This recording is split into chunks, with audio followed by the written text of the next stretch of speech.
Hello and welcome Li Tian to the podcast. Li is a rage alchemist, conscientious disruptor, breathworker, and energy healer who works within a queer, neurodiverse folk sacred space. She is of biracial Han Chinese and mixed European lineage and has dedicated their life to radical grief work as a path of ancestral reclamation and ecosexual initiation through loss and devastation.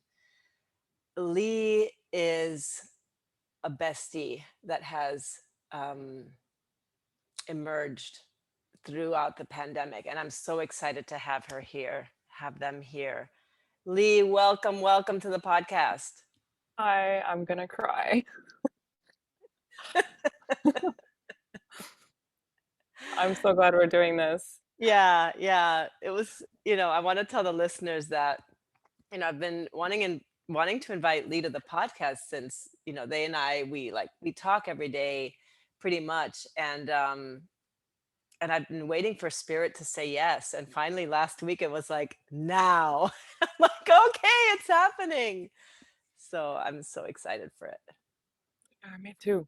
Yeah. Um, and in a sense too, I think it was like you were always like inviting me on, and then I felt like some part of me was stalling. There was like almost this sense of like, no way, that's not possible. I couldn't Oh, possibly be on a podcast with you. And I mean, I think that's just nerves and it's a whole lot of other things, but the timing of this in particular is very like weird in the sacred way. It's like I'm starting to make commitments to step into apprenticeships with a couple of healers who are elders to me who hold pieces that I don't, and mhm.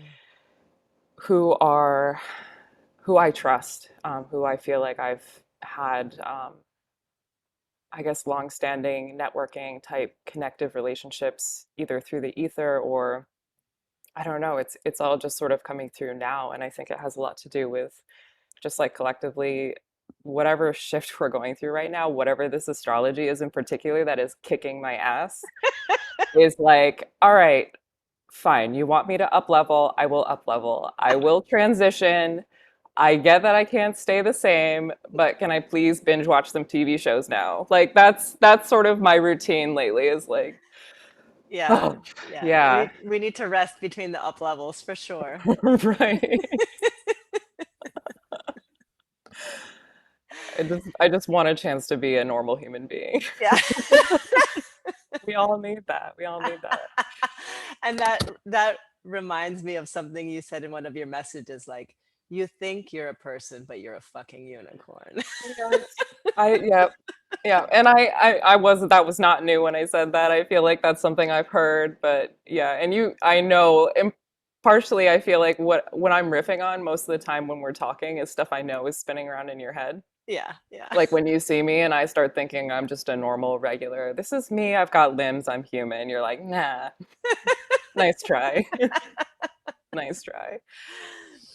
Yeah, I mean, I'm just this I'm so excited for this conversation because we're just going to be riffing and bouncing off of each other, and I'm already feeling that energy. I'm being reminded right now of the recent session we had together, of you supporting me through some breath work, and it was like a shamanic experience. I mean, I can go into an altered state through breath work pretty easily, but all you said was just take a deep breath, and I was in. So yeah, there's you hold the space so powerfully, and it's not surprising to me at all that you are like in this reclamation, ancestral reclamation and grief work. I think that so much of ancestral healing is about moving grief. Yeah, and it's And also even just like, oh God, that session was incredible for me too. Um, I I tripped. And I think it's actually the thing that's interesting about healing and sessions is, and I think I've actually been reflecting a lot on my journey because I think I've been in this beginning of 2014 was when I started doing breath work. Mm-hmm. I had to quit a job, or I resigned from a job where it was just like I was suffering from alcohol addiction. I was dealing with like not the greatest supervisor relationship and just a whole other cascade of health issues that were coming in that were fueling addiction cycles.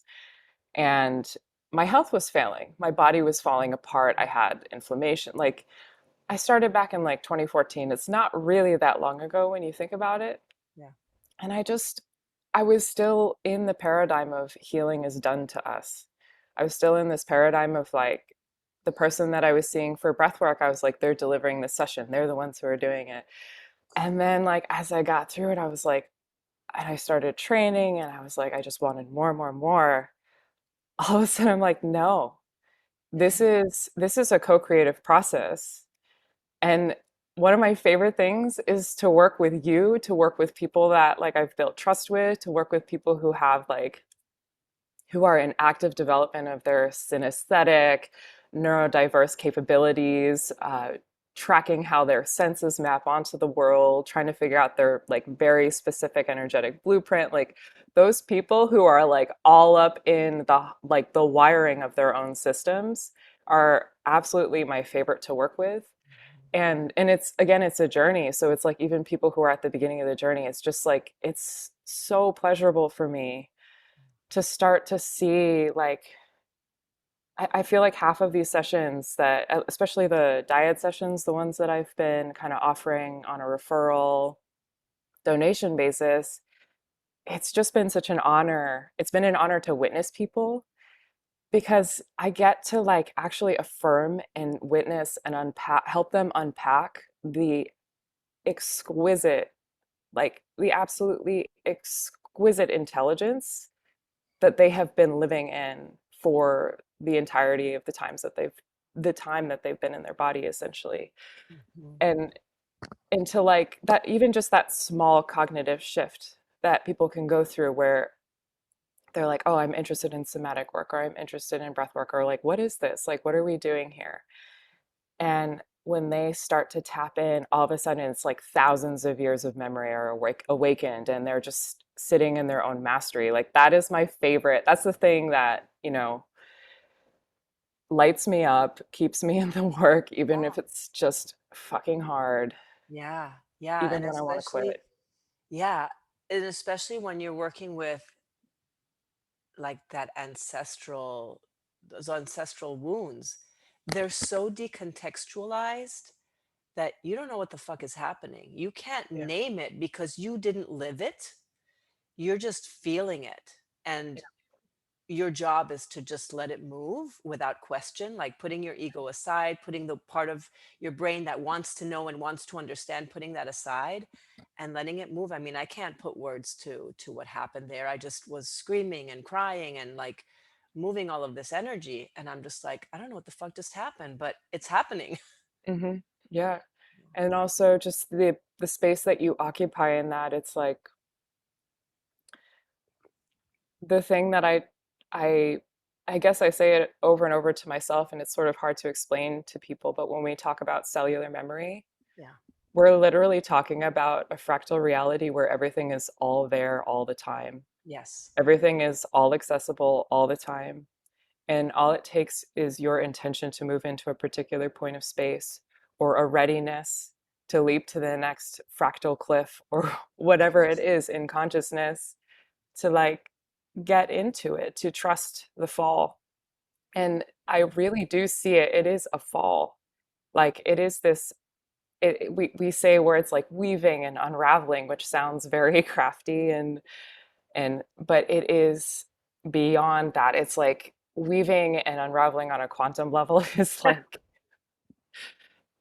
it is the shrieking, screaming, burning in the flames of your existence kind of level of sensation sometimes. And it is beautiful, especially like, I mean, there's so many modalities that are available to us now. And so many of the best modalities, in my opinion, are reclaiming that those, I guess, long-standing, I want to call them traditions, but they're deeper than that. Those long-standing traditions of being held in community, where the constellation is actually physicalized in the people who are holding you, and the Mm. intelligence comes through from multiple bodies. Oh man, Like, yes. those are my favorite experiences, like when you're sitting in ceremony, when you're doing, like, we both, I think we met through the core energetics school, so you did a presentation there and that's how I got to know you. But those types of modalities where you can be held in group work, when you can be grieved with in group work, where you can be met in group work, that's like,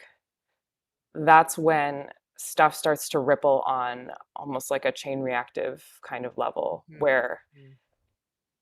when the bodies are there and when the energetics are there and when people are witnessing you in that, I've had dreams, like recollections of, being, I don't know, maybe 6 years old or something, and having a dream of like pressure on my body Mhm. and feeling like there were hands all over my body and feeling like I couldn't move. And in that moment, being terrified in the dream, having that come full circle into the actual experience. Mm. I've actually like had these uncanny experiences of being mapped into the places where I experienced my deepest levels of growth and healing that were already mapped out, transmitted into the future, Mm. intended, and then having one person in a group say, no, I want this, I want to do something else in this process. And I literally had people lay hands on me during a group process that put me back in the memory of that little terrified 6 year old who was like, why are there so many people in the room and why are there all these hands on me? Mm. And that's just one instance of that. Yeah. To understand that it's like, we are, when we talk about time and space, it is spatial. Yes. It is spatial, it is all there, it is energetic. We do time travel, not in some like, Steven Spielberg-y type of way, or would it be Spielberg? I don't know. I don't know my movies that well, but it's not movie magic, it's actual magic. And Yes. communicating this to people for the first time, it blows their fucking minds. Yeah. Yeah.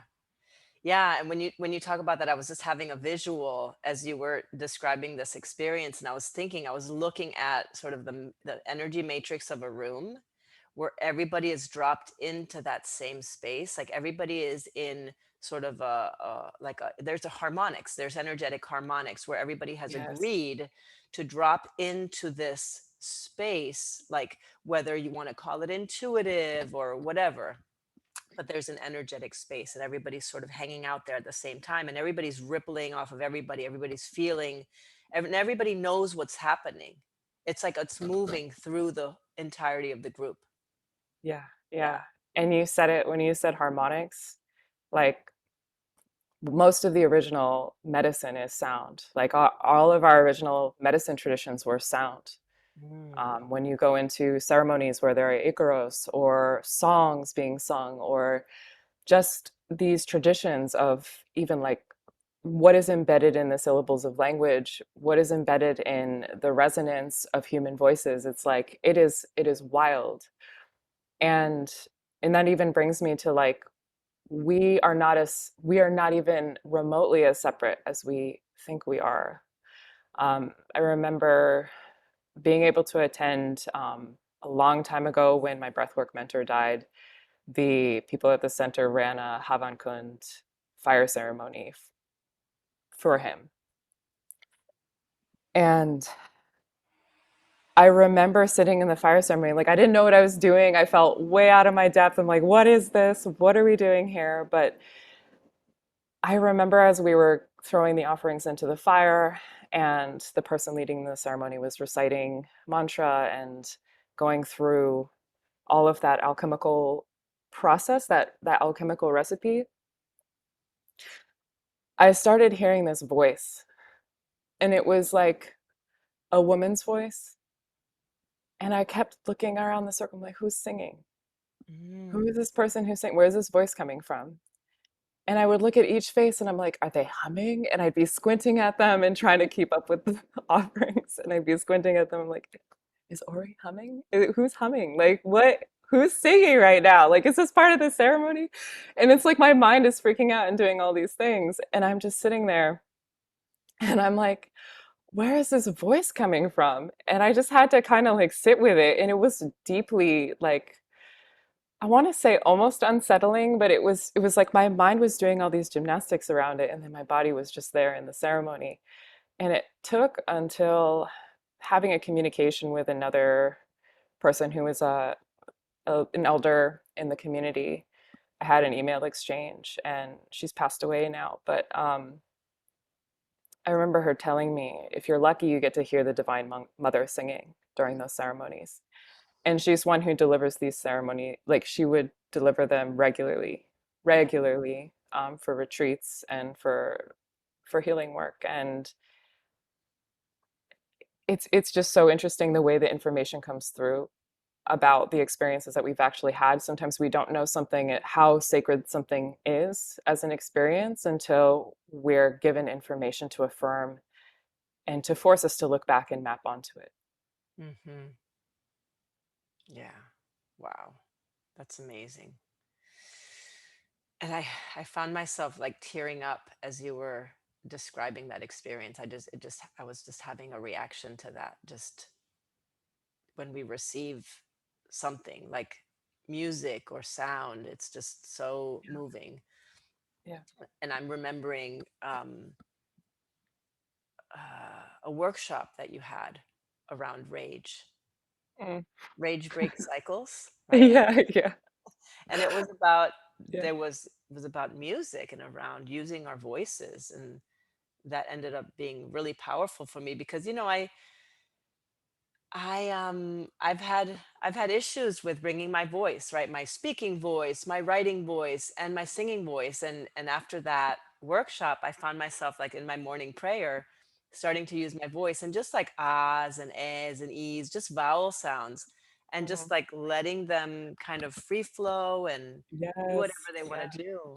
And that was really, really cool. And I've been doing it here and there a little bit more, and it's felt very freeing, and it taps into some of the places that you're talking about. Like, exactly. yeah, it does tap into something old that I don't quite understand. And even when I when I stay with it organically, those sounds and how they want to move and just kind of like not anticipating anything, but just kind of like, yeah, just moving with them and wherever they want to go, Mhm. something awakens, something old is awakened.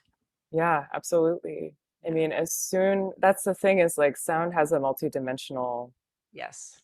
aspect to it. And oh, when you start, it's, even the way that our singing or our expressing, vocalizing requires our breath, Hmm. and the way that our breath, I mean, I love this when I finally learned it, but our breath gives us a natural internal massage. Every time we breathe, there is some kind level of like movement and massage that's getting activated on an internal level because we have a pelvic floor diaphragm, we have a diaphragm for breathing, and when we breathe, both of those diaphragms ideally are moving together, displacing organs in a way that it's like, Yeah. you'll have a better bowel movement if you're Yeah. breathing well, like on a regular basis, like keeping that activated.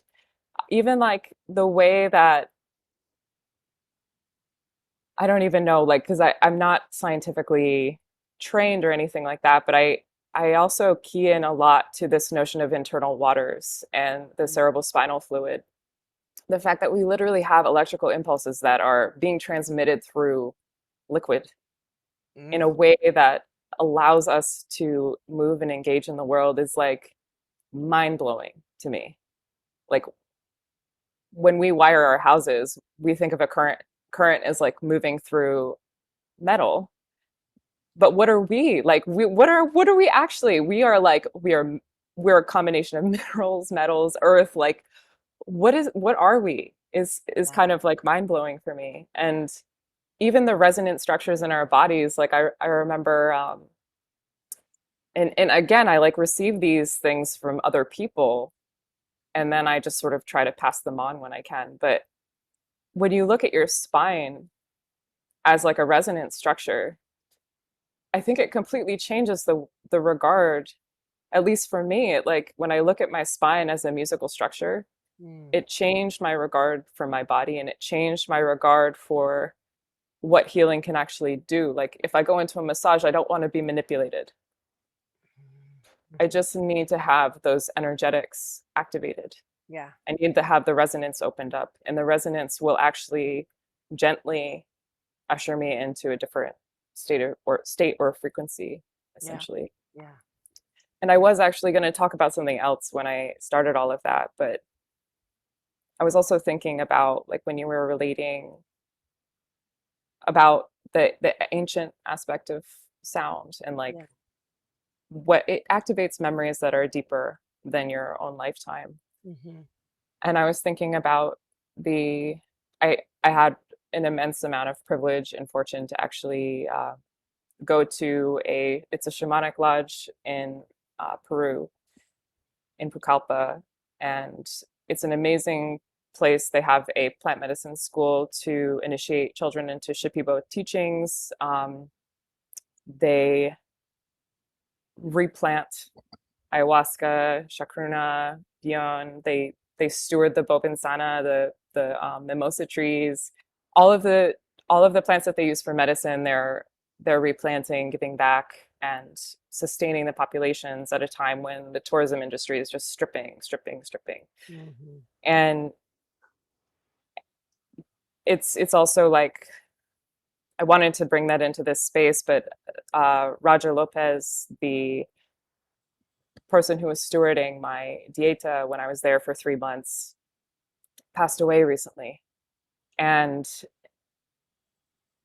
I was just thinking so much about this community. I've been an ongoing thought about this community and my connection to it, my lack of connection to it. And um, I was thinking a lot about how some of the first times that I actually experienced Divine Mother love in ceremony was when some of the maestras, Mama Ida, Justina, would sing over me.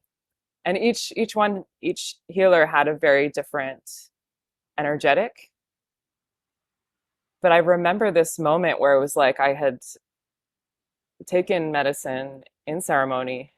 I was completely laid out. Like I wasn't even able to sustain any sort of like physical presence in the ceremony. I couldn't even sit up for somebody to work with me. But I was just blown out of my system, like listening to this Icaros, like these songs that were basically like I felt like they were cradling my heart. I felt like a fetus or I felt like a baby sitting in these ceremonies, which maybe is a strange thing to bring into like public discourse, but um it really I also like was having a conversation really recently with a mentor who was a choral mentor of mine. She Her life's work is based in roots of jazz, studying Afro-American folk song. She taught us as students, she taught us about the transatlantic slave trade when it wasn't being taught in schools. She brought in a lot of education that we wouldn't have otherwise gotten. And I was talking to her about how people sing. And she was talking about and and from the lens of like it's actually her presence is very challenging to the American choral environment because she brings a truth that is so raw and so deeply rooted in like the colonial like the genocidal violence, the enslavement of peoples. Like she is bringing all of that into a children's choir environment in this Mm. like incredibly masterful way. And now she's more retiring from that work, but I was talking to her recently about how certain types of folk sacred music, certain types of indigenous music is actually very activating, triggering to people who have grown up in modern societies, to people who have like grown up in situations where they're not necessarily receiving those activations on a regular basis. Okay. And the thing that came up in our conversation was that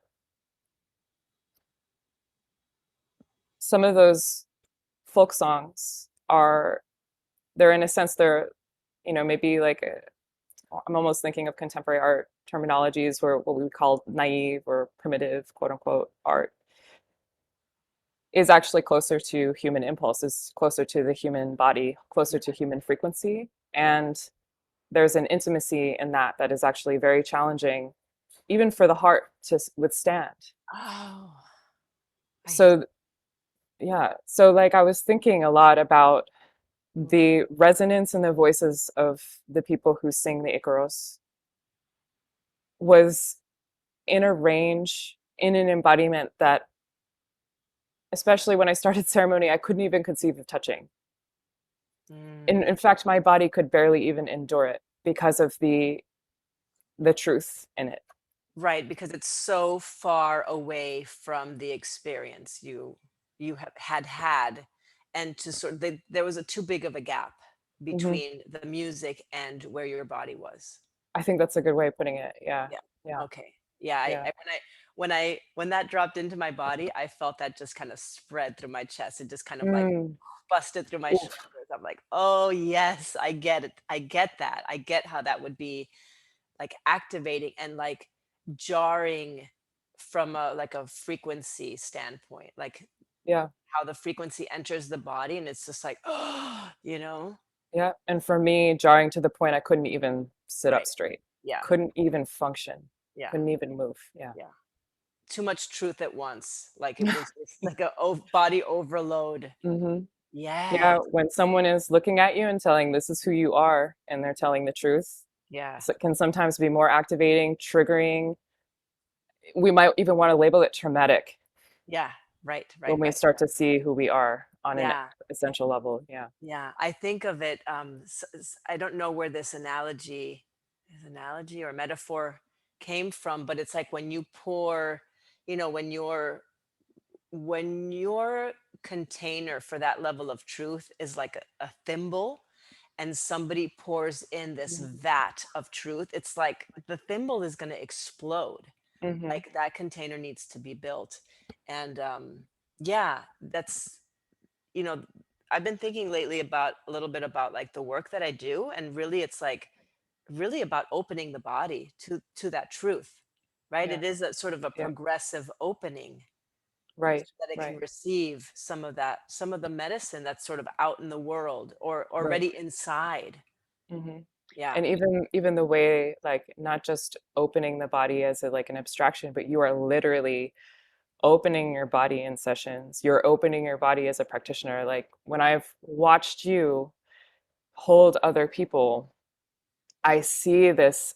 It's almost like this inexplicable, almost like blossoming that happens, and it's endless. It's like it's almost like petals just keep coming in, coming in, coming in, and then it's like there's this there's just this moment of like I feel it in it's almost like I feel it in the root of my spine, and it feels like almost like a locking in. It's like when you can open your capacity to receive someone in a way that not even your body or your nervous system judges them, which, we're all imperfect, we're all working on it. That's why we communicate during sessions, that's why we have conversations about what's going on. But like when you can really open for somebody, that means you can really meet them, Mhm. Mhm. you can really actually receive them. Yes. And in so much of those early days, like when I was trying to figure out what healing was for myself, I couldn't receive anyone. I couldn't even receive myself. That was like my first job, was to start to learn how to receive the extremity of sensation in myself first. And what was that process for you? I could label it symptomatically. I had seizures. Um, I had grief spells that brought me into deep paralysis, that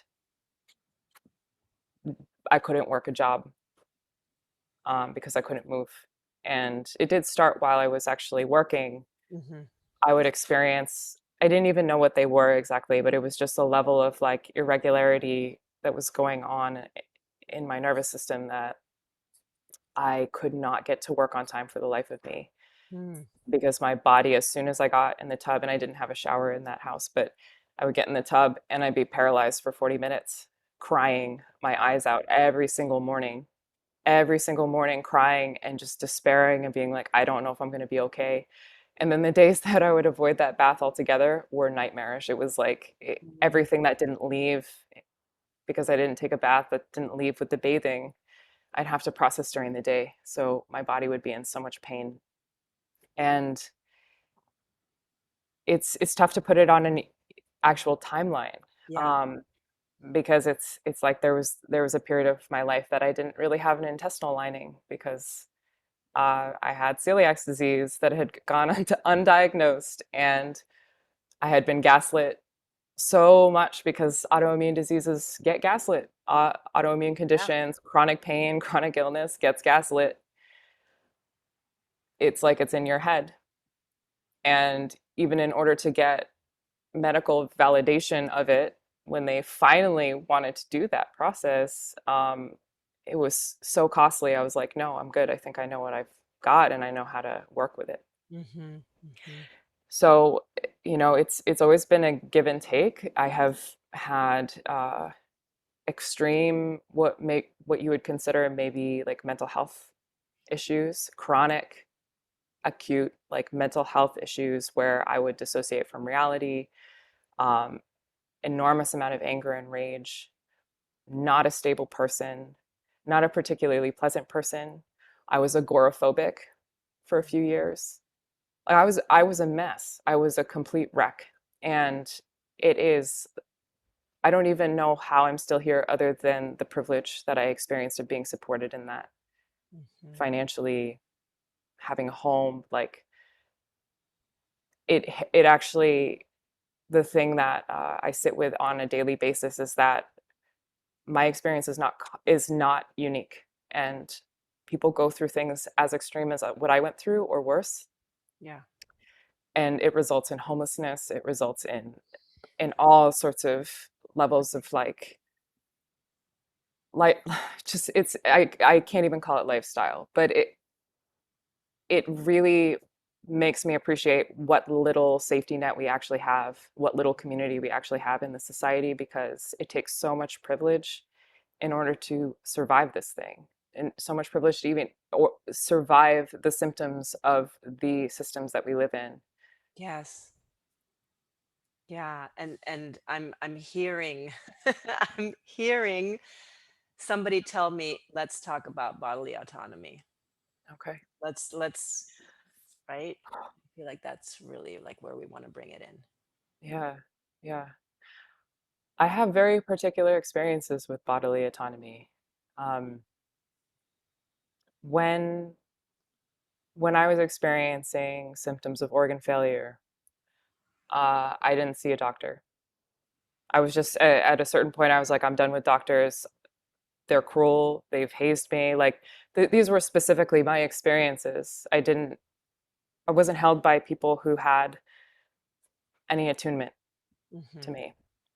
And in fact, I was held by people who had likely been very deeply hazed in the medical system to the extent that they were replicating that violence. Yeah. So I was just like, I'm done with the medical system. I knew I wasn't of sound mind to even be navigating something like that. So I'm like, well, it's up to me now. And up to me means I don't know what the hell I'm doing. Like I I took herbs, I researched online, I did all the things they tell you not to do, and I grabbed everything that would give me even an inch of leeway in my experience. So it took a lot longer than it should have to actually see someone and get held in it. Hmm. Uh, that was actually really in the past couple years. Yeah. But the autonomy piece of it, which is really fascinating, is I feel like autonomy has a lot to do with information. Mm. So autonomy has to do with the way you've mapped on to receiving information from your own body. Mm. Okay. And it also has to do with your discernment of what you're receiving through your body from from the Oh, external environment. I love this already. Okay. Okay. Keep talking.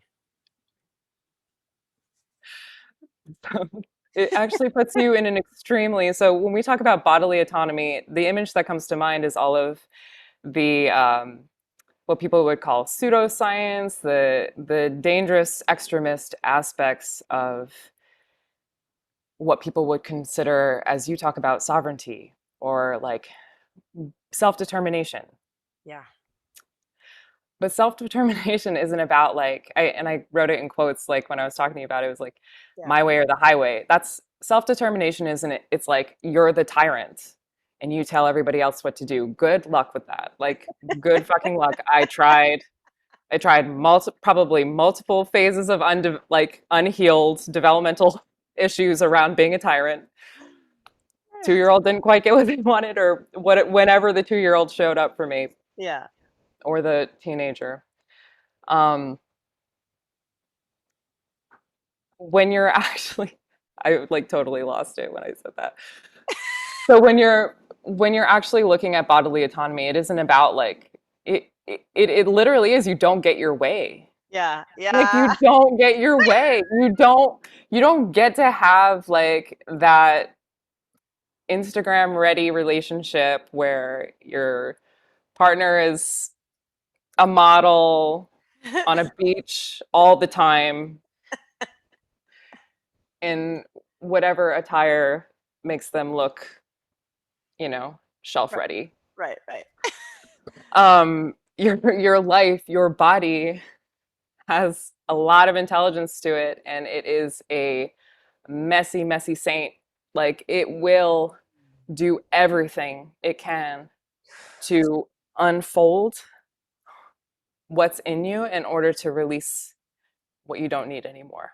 Mm. It will try to do that in the absence of adequate nutrition. It will try to heal under all circumstances possible. Yes. And if you're not hydrating enough, if you're not eating consistently, if you're not giving yourself like real affirmation and love, if you're not addressing those patterns of self-hatred, if that's not bodily autonomy, enacting self-hatred on yourself, which I did so much through food, fasting, deprivation, like for the sake of some sort of abstract idea of healing Yeah. and having myself, I was Yes. actually depriving myself. Oh, wow. So, that's a very specific experience that I had in my body, but it actually ripples out into like, you don't actually get what you want through scarcity and deprivation paradigms. Like, you don't get what you want by editing out. Like, your life is not a video. Your life is not a podcast. Like, you are already autonomous, whether you want to acknowledge it or not. And the community that you're within is actually part of you, is an extension of you. And the people who have proximity to you are an extension of you. Mhm. And the community that you're in, or that you've chosen to be in, or that you're in through circumstance, whatever it is, like that community is connected to other communities, is connected to other communities. So we're actually deeply, deeply networked. So when we talk about autonomy, we can't not talk about the networks within ourselves, the network of affirmation within ourselves, the network of how we treat ourselves, and the network of how we treat other people, Yes. and the network of whose truths we decide to include in our process on a collective level. Yeah. So we're in this very strange time where I think the healing community is needing and it's been active. This pivot has always been there. This pivot has been there with people who have been on the front lines of the issues that we're confronting. The people who are the loudest, who carry the most rage for the collective, they are there. They have been pivoting intergenerationally, Yes. intergenerationally, like farther back than we can even conceive. As we're starting to heal, part of it is about the recognition of that. Part of it's about the recognition of like the information that we contain in our own bodies is not enough. And the capacity to which we can network with other realities and other truths Mhm. really gives us our sovereignty, gives us our self-determination, and self-determination even in a collective sense. When you talk about networking with other realities, what do you mean by that exactly? That's a really good question. Um, I think of it almost spatially, like when we talk about that gap from earlier, Yes. um, there are transmissions that are happening on this planet that sometimes we don't have proximity to, we haven't encountered yet, Hmm. or hasn't been made conscious that we're receiving those transmissions. Yeah. What we're doing in healing work is actually expanding our sensory capacity Yes. and expanding our attunement, Yes. because what we see we can unsee, and what we see we can respond to, Hmm. and we're not acting blind. Yeah. So when I talk about networking with other realities, I mean, I guess my brain is going to like, this doesn't mean you try to include some dogma into your dogma. It's not a dogma issue. We're not talking about what people believe or what their minds think about things. We're actually talking about the existence of grief. Like, you network with the fact that there's this other collective over here that you completely disagree with that is holding massive grief. Yeah. And you, and it isn't to say you go over there, it's to say that you hold what you're receiving with responsibility and attunement Hmm. to what needs to be responded to in yourself. Yeah. So that's making me feel like, and I'm going to sort of simplify it, like this receiving from within and receiving from without, Mm. right? Like Right. receiving whatever your body is sort of like churning up on its own, and how that interrelates with what is happening outside in other communities with other people. That there's this whole relational piece. When you were talking about before about, you don't get what you want, it's really not about control. It is Right. like the opposite of control, right? We think of sovereignty, bodily autonomy as having control, and in a way there is an authorship there, but the authorship is so much about surrender, Hmm. right? Absolutely. Surrendering to Yeah. what is, and then what you're talking about with this expansion of attunement is really about presence, Hmm. right? Yes. Sort of like Yes. seeing, hearing, sensing, being with what is. Right. Yeah. Yes. Okay. And it goes into, I mean, what a lot of people in magic communities teach. I know we've come across this teaching, that you can't influence what something you're not willing to be influenced by. Right. And it's a hard thing to remember. It's a hard thing to remember because there are so many things that I don't want entering my life in so many ways. And then the discernment piece around, you know, what I am doing in the present moment that is causing a certain quality of exchange. It's not that we can prevent exchange, like put down, we can always put down a wall and pull up a whatever it's, I'm trying to think of a moat, a drawbridge. We can like Hmm. pull up the drawbridge, we can put it down. But I'm not even talking about the castle. I'm actually I'm talking about like a meadow. Like, what is what are boundaries when you take away that feudalistic like property ownership paradigm, Yeah. and you go across the drawbridge and you walk out into the meadow where the birds and the bees and the animals and the people are growing food, and whatever is happening there. What do boundaries look like in a meadow? Mm. Mm. And I know it's like kind of a strange thing, a strange way to phrase it, but it's like, if you're a flower in a meadow, what are boundaries? Yeah. Like, there are parameters that you'll under which you'll flourish, and there are parameters under which you'll not flourish. And I'm speaking extremely abstractly here and kind of in this like nonsensical poetic way, but like, we're walking networks. Like, plants have root systems that are actually embedded in the ground, but we're walking systems of exchange. Yeah.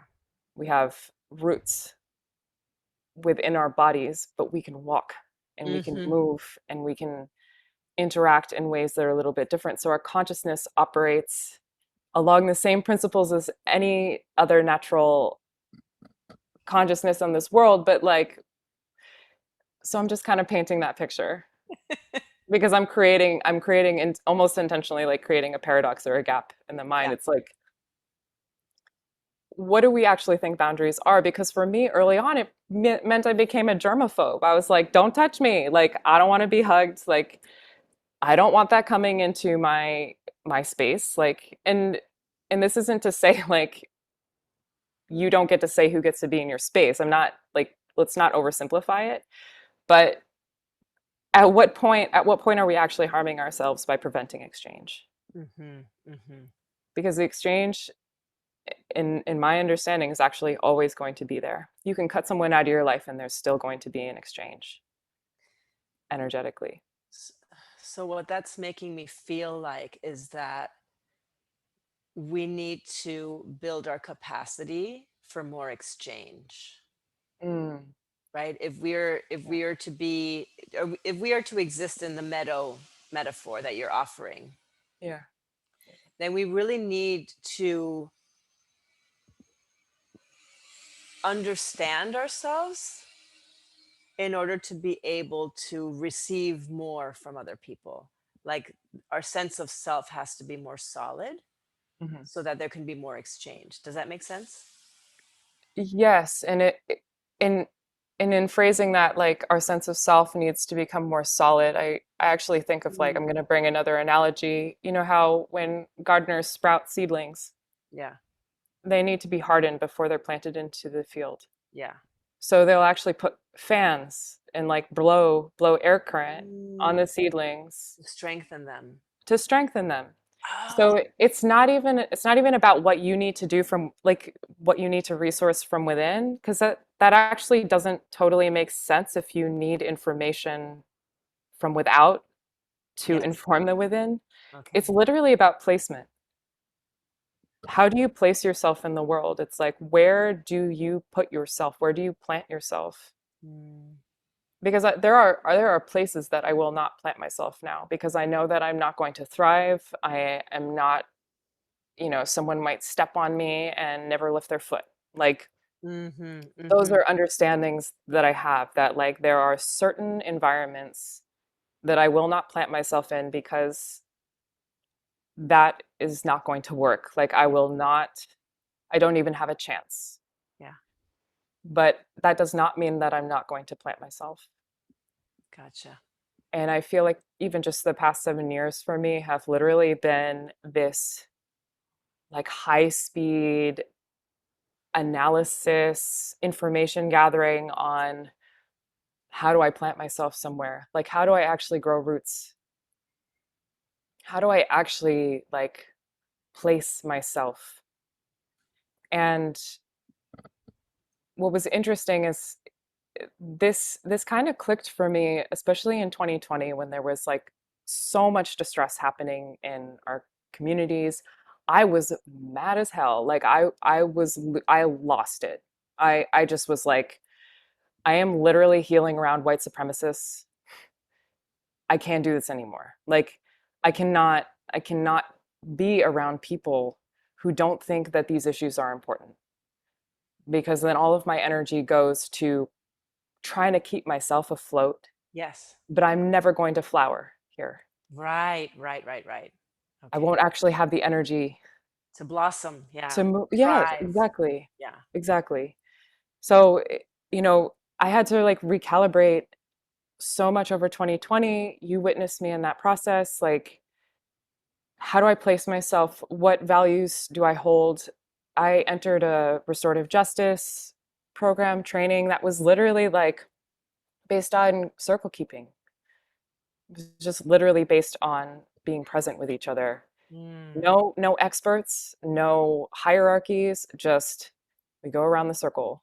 Like I was in a transformative justice community where I went through what was it, 3 months of attunement on a weekly basis with other people. Like the things that can happen when you just sit down in a circle with other people and you each get an equal share of input and you receive each other in that space, that is actually like that did more for me than 7 years of trying to become a healer.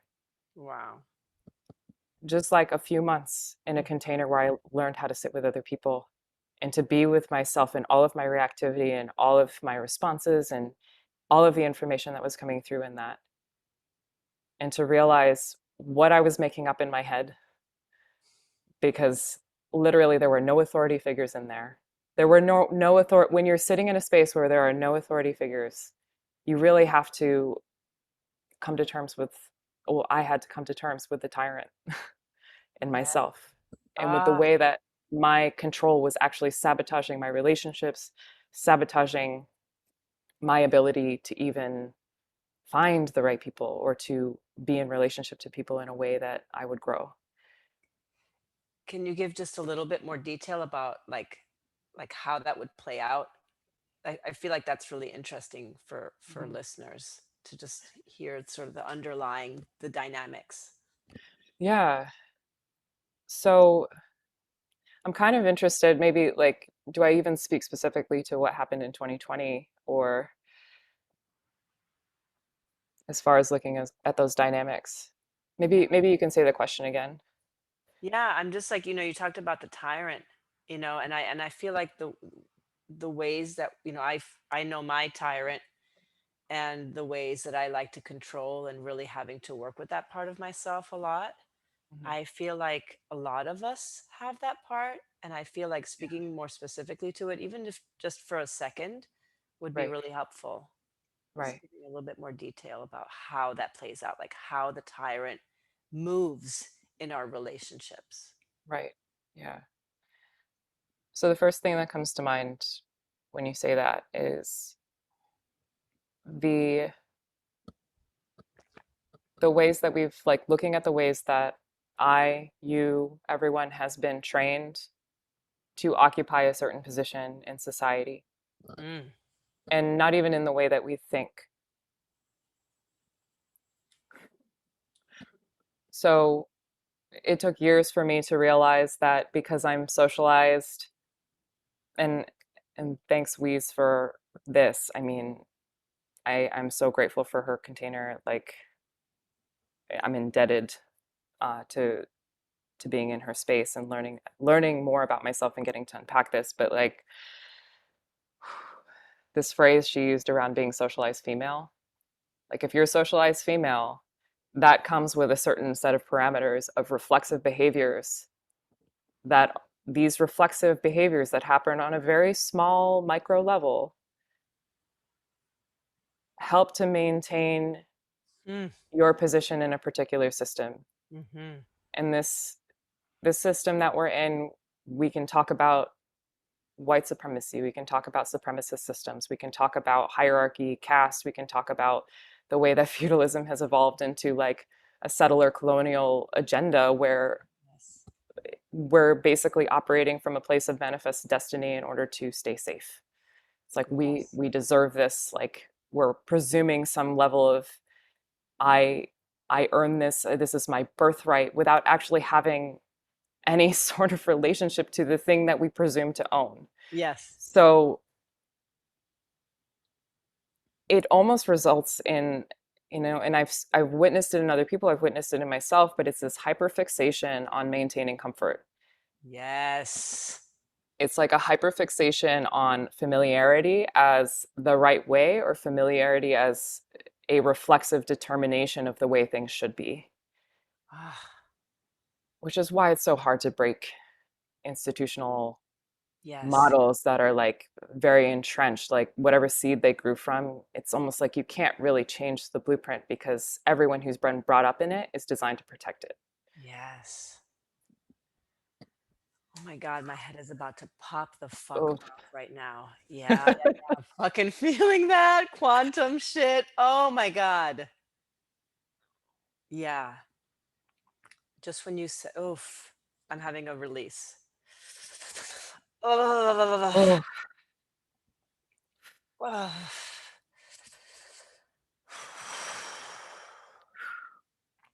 Around. ugh, the way things should be, right? That entrenchment in the knowing. Oh my God, this is so deep. Oh my God, it's coming out of my elbows. Oh, Ugh. Whew. Ah.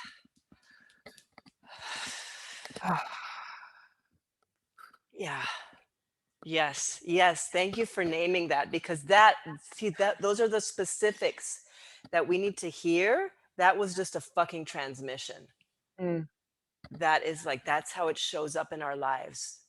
It needs to look a certain way, right? It's this like, energy, right? hmm, Push, yeah, force. Yeah. Wow. Okay, good. Good. I'm glad you named that. hmm, yeah. Keep talking. I'm going to keep releasing Oh, over here. yeah, yeah. Keep releasing. I'm here for that. Um, Man, well, the way it has been showing up for me, it's almost like it's something that I didn't want to see. It started out as something I didn't want to see, Hmm. and I actively didn't want to see it, and I knew that, but because it was in my blind spot, because it was operating on a in a subconscious tier, I'm like, well, it's in a subconscious space, so I'm not responsible for it. This is how most of us are trained to operate. If it's living in a subconscious space, we're absolved of the responsibility for the way that we impact our surroundings. Yes. Yes. And I had a whole ton of like subconscious crap that was destroying me, destroying the lives of other people. Just all in all, just like, I'm like, at some point I was like, this cannot continue. This absolutely cannot continue, and I will die trying to turn this tide, because whatever I am doing when I am blacking out, whatever I'm doing when I go out of consciousness, whenever I move to a different frequency, Yes. I have to start taking responsibility for that. Absolutely. And Absolutely. that's actually what brought me into the shamanic practice work. This is what brought me into medicine spaces, is that there's something happening on a frequency that for some reason I keep going unconscious when I try to touch it. And Mm. I had to build the capacity to be in my subconscious space. So now, we talk about like those alpha and theta levels of, I guess, when you're talking about brain frequency, Yes. being a highly susceptible, programmable, creative, receptive state Yeah. that, you know, it, on one hand, it can be dangerous to go into those spaces when we are it can be dangerous to go into that state when we're in spaces that are not not providing information that is in our best interest. I'm Hmm. not sure if that totally makes sense, but it's like when we're young and we're in a Yes. very susceptible space. Yeah, we are wide open. We were Mhm. in receiving mode the whole time. Right, Yeah. right, right. And then when you talk about like the the frequency of infants, and what they are designed to sponge it all up, they're designed to receive all of the information, and then through whatever nurturance they receive in their lives, through whatever caregivers, there is something that is created Yes. out of all of that. Yes. So it's just such an interesting thing that when we get older and the role of learning how to address the subconscious, the role of learning the safety of entering that space, Yeah. to enter in a safe way, maybe. Yes. And it's difficult to find the words around it, but it's like the reason that we do this work is literally, it's literally just to make ourselves whole again. That's probably the most cliche, basic Hmm. way that I can put it, is to make ourselves whole and responsible and autonomous in our decision making as much as possible. Yeah. But before, and there is no before and after with that, because there's always an edge. There's always an edge to the way that we can impact a space that we always have blind spots. I Hmm. don't care who you are, like if you're a Right. human being in a body, you're going to have blind spots. You're not going to understand your totality. You're not, unless you're actually that transcendent of a master. But I think there are a lot of people who think they're there way sooner. And then When it's like, like, no, no, put the brakes on. Let's reel this in a little bit. Like, I know you're like, touching divine energy right now, but like let's remember your limited form and let's dial it back. But, you know, I that kind of like spun me out a little bit, but where were we? you like I'm curious about entering the subconscious space in a safe way. I'm feeling like I have a curiosity about that. Like I Yeah, can enter it. I don't always have control over it. I want more control. Like about like when I want it to happen, I want to be able to will it.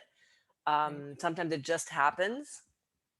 And it definitely happens sort of when I have a facilitator like you right. or support.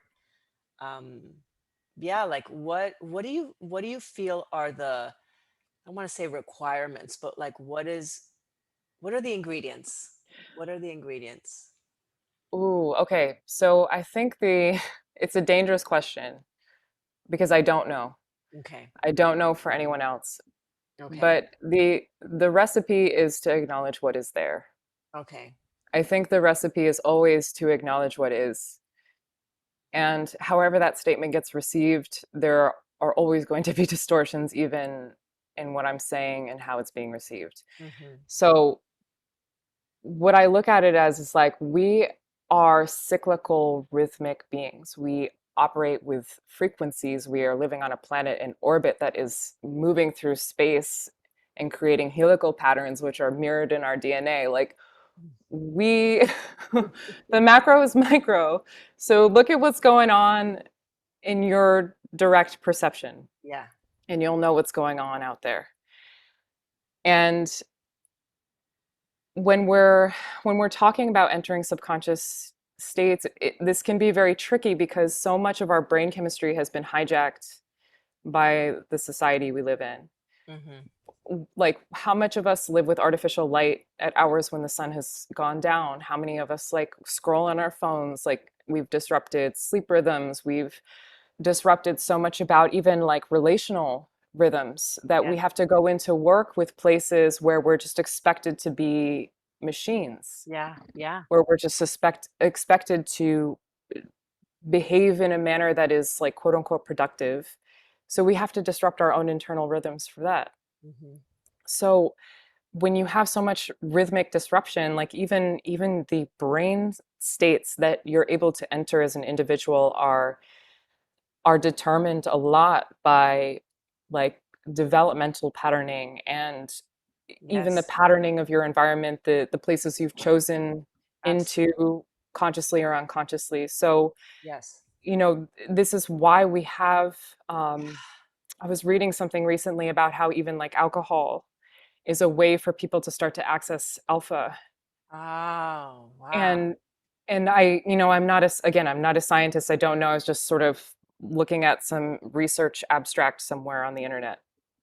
And that you'd have to confirm that. Don't take my word for it. But like when we have quote unquote coping mechanisms or addictions, these addictions are, we I would almost say let's go back to the gap. The addictions are really intended to bridge the gap. Mm.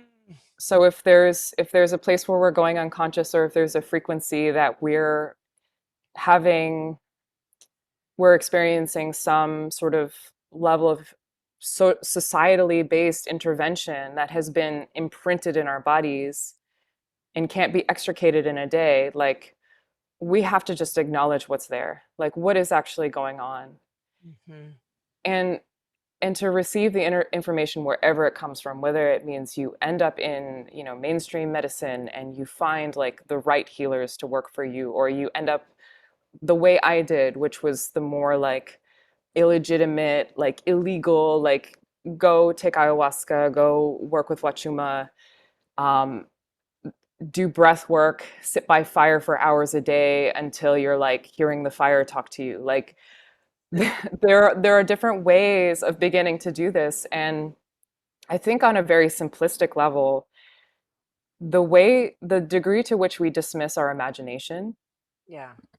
that is the gateway. Like Mm. when we catch ourselves dismissing creativity, that's usually a sign that that's actually the direction we need to be embracing and going. Yes. Yes. And it's hard because it's like when you're out of practice because people told you you can't sing, like you don't have a good singing voice, you can't sing, which is bullshit.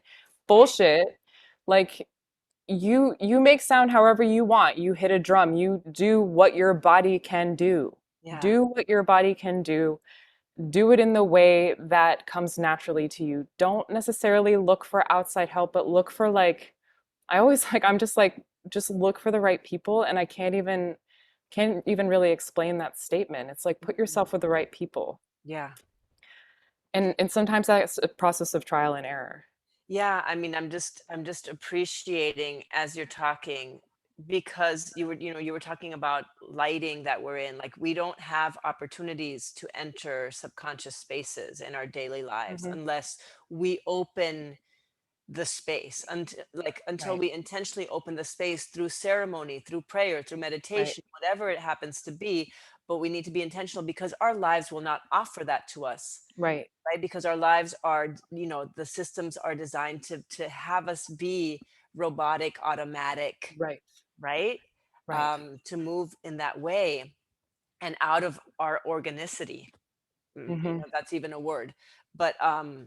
But yeah, so creating, that's why we need ceremony. That's why we need circles, Yes. right? That's Intention. yes. Yes. And the Ah, intention of it, which is why it's like so powerful, like the community that you've developed and even the people in your community. It's like there is intention that it's like intention, just like it's like hair growing out of my ears. It's like I can't even like it's everywhere. It's just I can't even quite speak to the level of wisdom in the community container that you've created. And it was actually very early on when I joined and I just got on the network, I was like, ooh, I don't know. Like I didn't know if I was ready for it because I don't think I was ready to be with myself.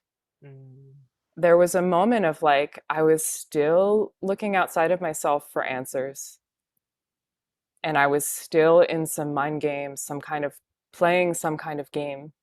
It mm, took me way too long mm. to get myself in there. And that's unfortunately the pain of a lot of our paths is sometimes it just we learn the lessons the hard way. We take too long. Yeah. We take too long to get to the spaces where we're going to get held, and sometimes we actually know we're going to get held there and we avoid them. Yes. Yes. It's crazy how we know that our Yes. subconscious knows we're going to get held and we're like, hell no, I'm not going there. Right. Because we Yeah. fear losing control. We don't know what's going to happen when we actually get what we fucking want. Yeah. Yeah. Oh What my we God. so long for. Yes. Yeah. Oh Yeah, that. Oh, Oh, I'm feeling like this is a good place to close. This yeah. Yeah. feels like a I mean, and you're gonna be back. You're gonna be back because oh my God, yes. Oh God, my chest, my chest. Yes. We'll give people a break first. Yeah. My chest is just like exploding. Yes, you'll definitely have to come back. We'll have to continue this conversation as as more downloads come, but as like the collective continues to as the astrology I continues know. Oh to my kick God. our asses and the collectives continues to develop, we'll have more of these conversations. This is so like my belly is so happy, my pussy is happy, all of me is just like shining right now. I'm so glad because I'm just stress sweating and my hip hurts. I've been eating too much meat. I used to be vegan, but I'm not doing the thing right now.